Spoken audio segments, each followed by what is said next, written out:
G'day guys, my name's Michael and I am the Dead Aussie Gamer and I play Flint, the Ironborne gunslinger in the Broken World Chronicles. My day-to-day job is basically a professional game master and entertainer in Perth, Western Australia. I spend most of my time teaching young adults how to play role-playing games as well as to dive into the creative process of eventually becoming a game master. I share all of my thoughts, ideas, passions, tricks with people online on YouTube, as well as Facebook, both under the name Dead Aussie Gamer, and have a very active and live Discord channel where I'm able to help people flesh out their stories, portray their characters, and of course, just shoot the breeze on some of the misadventures that they may have. When I first started playing Dungeons & Dragons, honestly, I was a pure video gamer at the time. That's all I really got into, and the idea of tabletop role-playings kind of, pushed away from what I wanted to do at the time. But after my girlfriend showed me the beauty, the intricacy, and the wonder of role-playing, I was hooked, and I threw all my efforts into it, reading tons and tons of books, playing countless amount of hours playing games, and eventually here I am with a massive passion, massive love, and respect for role players all around the world. So making Flint was a very interesting process. I really wanted to delve into the idea of something different, I don't like playing the same character twice, and many people on the Great GM RPG channel may recognize me from the role of Mutaru on the Adventures of the Windswift. So the first thing I did when I set out to make Flint was to make something that was distinctly different to Mutaru, who was a big, reckless, happy, friendly, kind character. Flint is quite the opposite. He is a tall, very grim, very stoic kind of character who is very serious and likes to ensure that people are not taking risks and not being reckless and are very well thought of and well defined.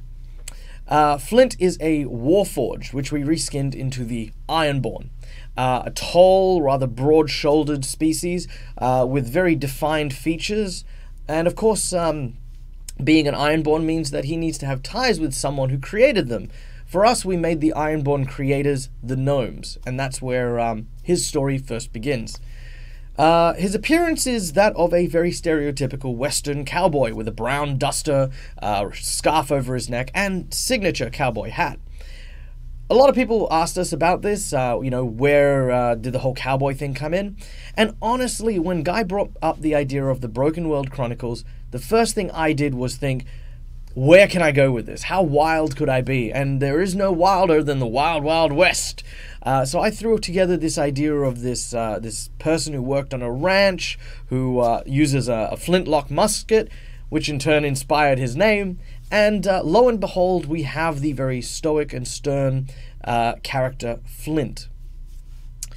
For his build, obviously once I'd kind of decided the concept, I thought, obviously the straight answer is a ranger or a fighter, someone who is skilled at using long-range combat, because that's how I'm going to be able to use my gun. But I thought a little bit deeper than that. I went, well, we've seen that before. We've seen fighters, we've seen gunslingers, we've seen combatants. What can I do to make Flint unique? So I looked into the fighter, and I threw together the Battle Master. Someone who not only focuses on dealing damage, but also supporting his team at the same time. I took 3 particular combat strategies that allowed me to A, heal my allies or provide them with temporary hit points, to be able to trip enemies so that my allies could get a better advantage, and of course be able to command my allies to take move actions during my turns so that they can get in and out of danger as quickly as possible. These things and more are what make Flint very unique, not only as a character but as a build, and things that I just honestly can't wait to dive into and explore. There is the idea of, do Ironborne have souls? Do they have morality? What really is happening in regards to his train of thought? I think if you guys have watched the first episode, you know that he is definitely on the run from something, which I won't delve too much into. So how is he going to get away? What's he going to do if he ever gets caught? How is all that stuff going to work? All these and more will be hopefully explored and discovered in the Broken World Chronicles, which you can see on twitch.tv/greatgm.